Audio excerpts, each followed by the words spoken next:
El narrador de historias. Relatos de la frontera. Temporada 3. Historia de misterio y suspense.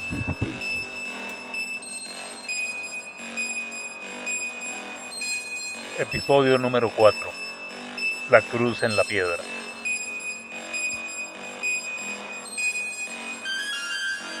Las historias son para contar.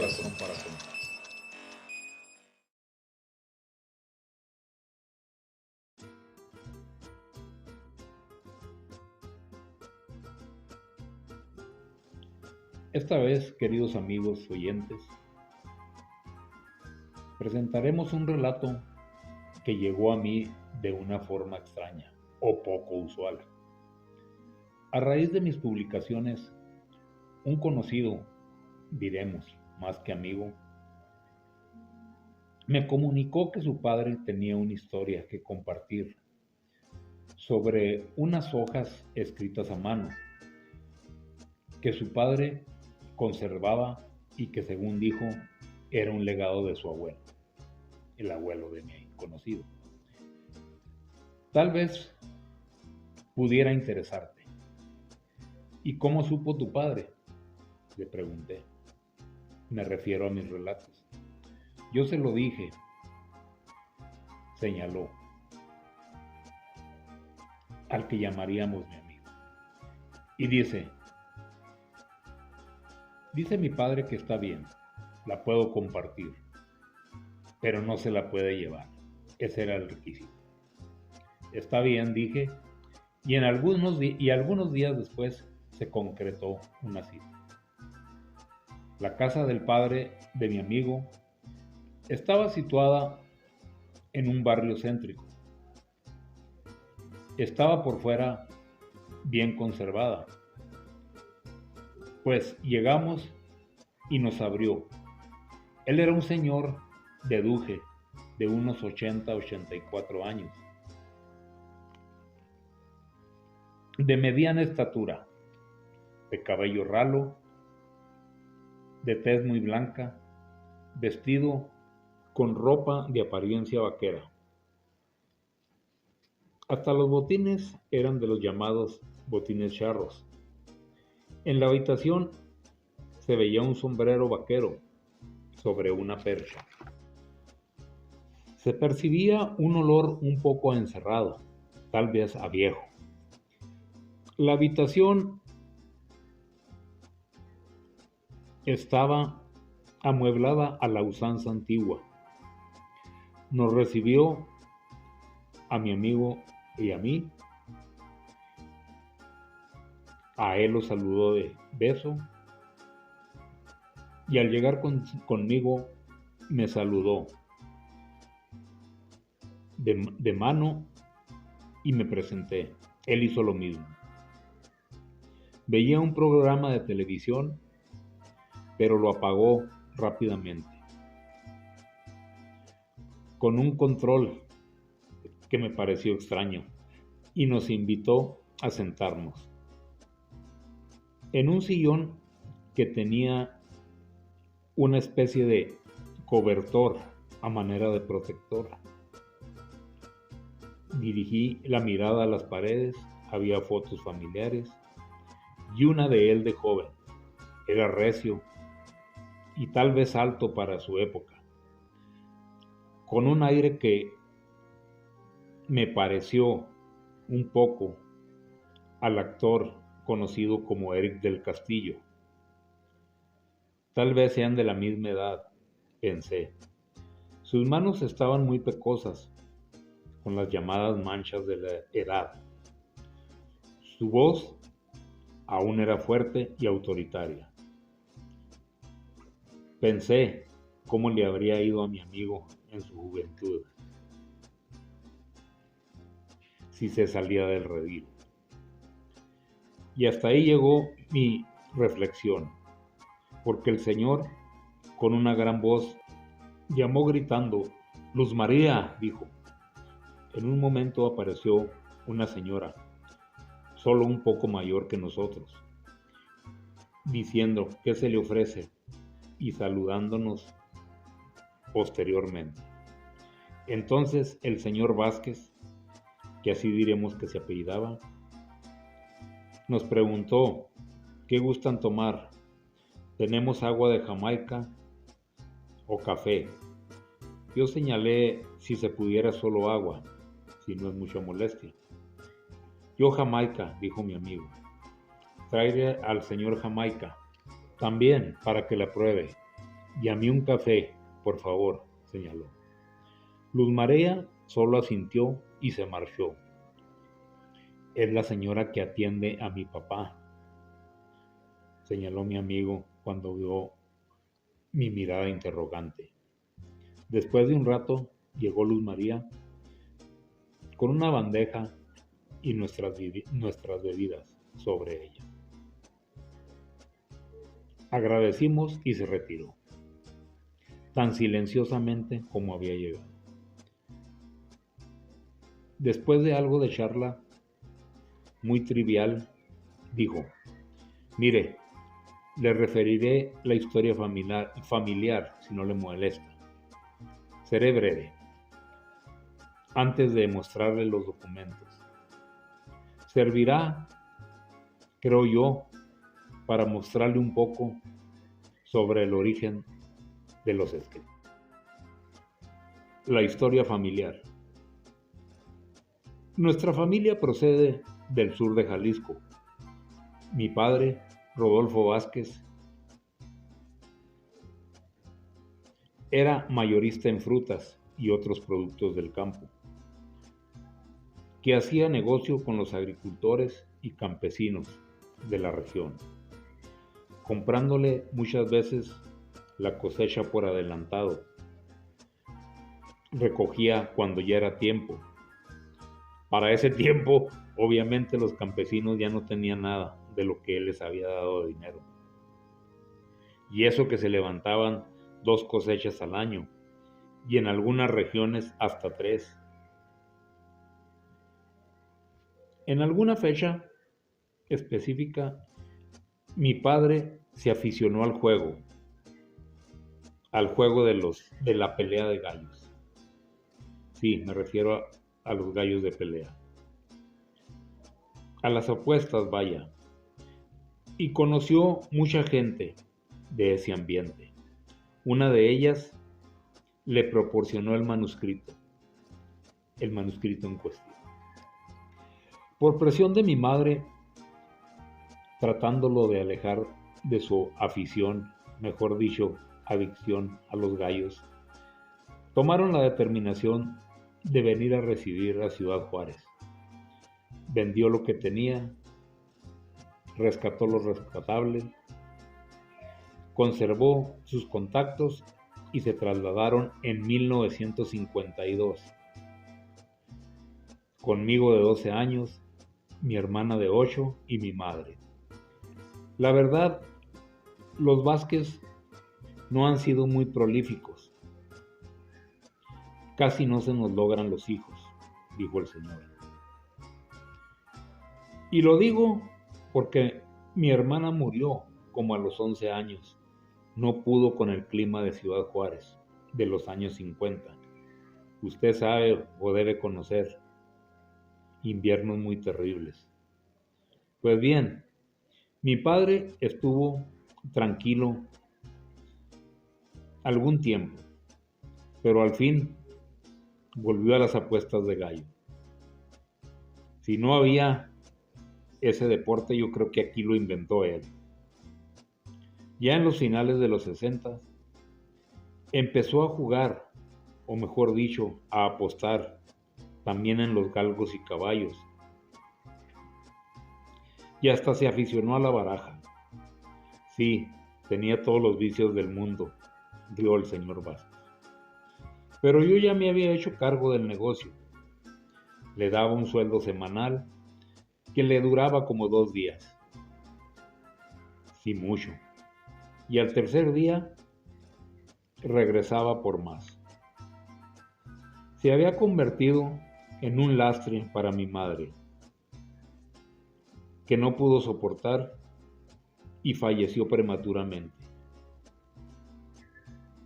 Yo había visto el manuscrito de muy joven y con el paso del tiempo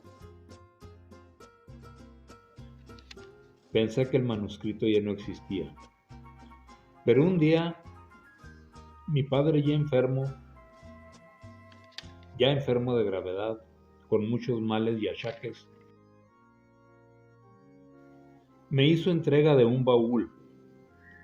Era un baúl negro que contenía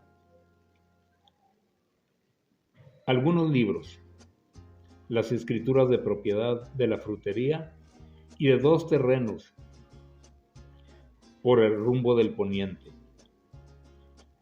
y uno más de esta casa, unas cartas autografiadas por un gran personaje que no estoy autorizado a divulgar el nombre. Los derechos de usufructo de un criadero de gallos de pelea y ropa de gala que nunca usó, y por supuesto el manuscrito en cuestión. Mire, ese es el baúl, señaló un viejo beliz, diríamos más que viejo, ya vetusto, muy deteriorado, con herrajes y cerraduras de aluminio, que en verdad me intrigó desde el momento que lo vi. Y pues continuó diciendo: yo hice una propuesta vitalicia de no caer en los vicios de mi padre.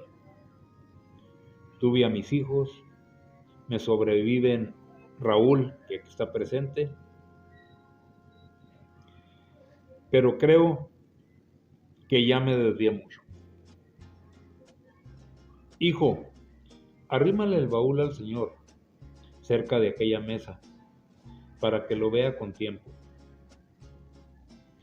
Pero le haré solo una, llamémosle petición, que lleva una condición, que no es negociable. No puede sacar ni copiar el manuscrito. Tómese el tiempo que quiera y vuelva si así lo considera.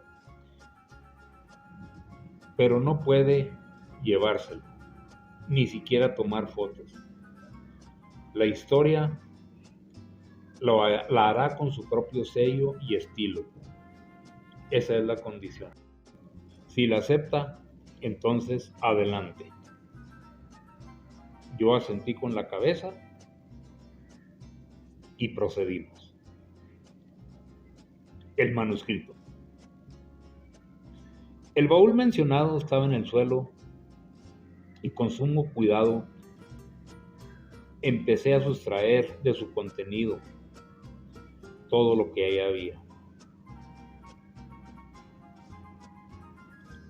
El señor Vázquez estaba ahí, nada más mirando. Saqué alguna ropa e indumentaria, camisas elegantes, bordadas, 2 pantalones con adornos a los laterales, tal vez de plata de duje, un cinto piteado de los de Colotlán, Jalisco, un sombrero tejano de múltiples X en piel de conejo, unos botines charros nuevos, así como un juego de navajas de plata para los gallos de pelea, que el señor Vázquez había omitido decirme que ahí estaban, tal vez por su aversión a la ludopatía, y al final una carpeta azul con protectores plásticos de folios que contenían las hojas del manuscrito. Ese se integraba por aproximadamente 30 hojas escritas a un solo lado, con pluma fuente, en un estilo antiguo, tal vez Parker. Hojas que se hacían o escribían sobre un cartapacio de duje con papel secante de fondo para no mancharse. Supuse que los protectores de folio se agregaron después. Según me fue diciendo el señor Vázquez, las notas solo estaban anteriormente en una carpeta, pero se habían vuelto muy amarillas, por lo que él tomó la decisión de ponerlas en carpetas protectoras modernas. Yo estaba fascinado por todo, y así empezó la historia. Obviamente, solo trataré de narrar lo mejor que pueda de lo que capté. Datos con las limitaciones y condiciones que tuve cuando lo leí. Y esta inicia así. Llegaron algunos hombres a caballo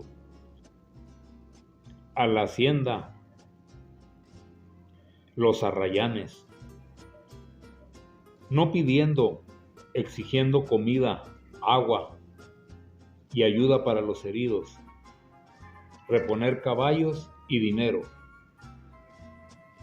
Los habían visto desde lejos, pero don Rufino, el patrón o dueño de la hacienda, dijo a sus hombres: no vayan a disparar, no quiero provocarlos.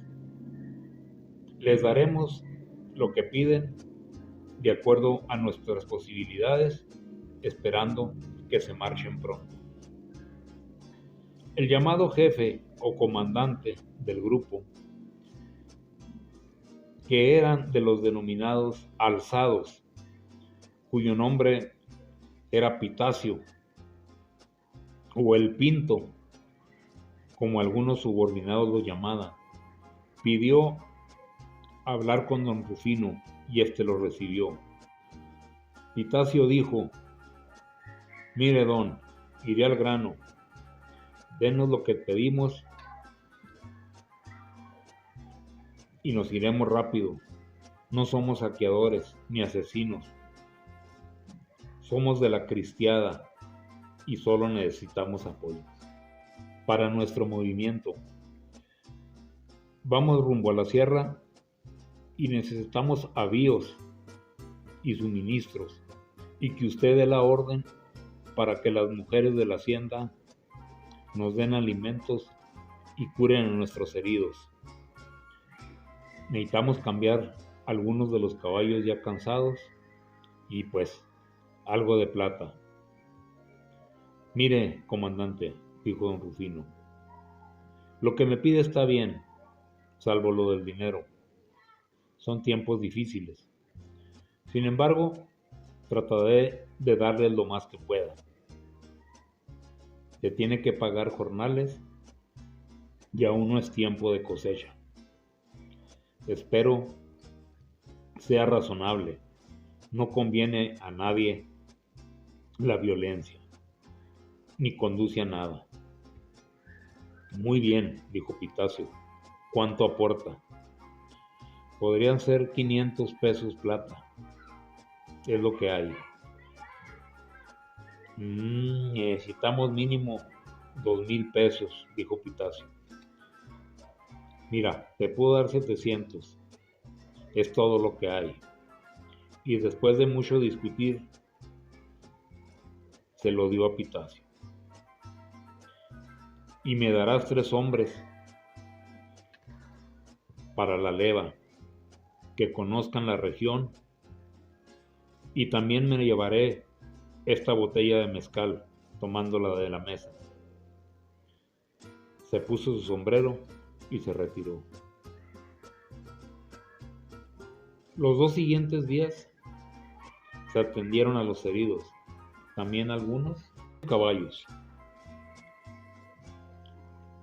Juntaron provisiones, tomaron el dinero y se fueron. Don Rufino ordenó quemar todas las vendas y los ropajes que habían dejado. sobre todo las ensangrentadas. Al día siguiente, muy temprano, muy de mañana, don Rufino salió solo en su caleza, con algunos aperos de trabajo y un cofre muy bien disimulado que contenía monedas de oro, con provisiones para todo el día, y se dirigió hasta el cruce de caminos, el que venía de la sierra y el que cortaba para la Soledad. Y tomando este camino, al cabo de un rato, distinguió una gran roca, descendió de la caleza, se sentó bajo la roca, vertió agua sobre ella y apareció la silueta de una cruz grabada sobre la misma roca. Solo era un esbozo, pero con el agua se apreciaba levemente. Contó algunos pasos donde apuntaba el brazo derecho de la cruz, apuntó un número en una hoja y se dispuso a cavar durante 2 horas. Su labor solo era interrumpida por el canto de algún pájaro que pasaba, un poco despistado. Cuando terminó, apisonó la tierra lo mejor que pudo y se marchó, tan sigilosamente como llegó.